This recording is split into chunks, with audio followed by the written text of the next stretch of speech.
Israeli সকল পণ্য boycott ঘোষণা করব।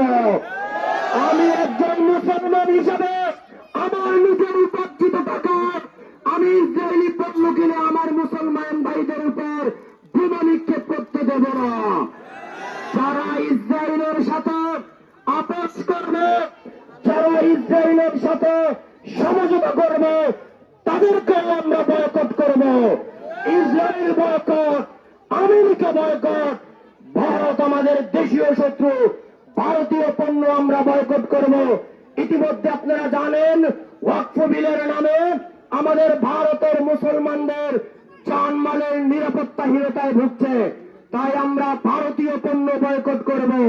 যারা যে ব্যক্তি, যে প্রতিষ্ঠান ইসরায়েলি পণ্য কেনাবেচা করবে, তাদেরকেও আমরা বয়কট করব। নাসরুম মিনাল্লাহি ওয়া ফাতহুন কারীব ওয়া বাশশিরিল মুমিনিন।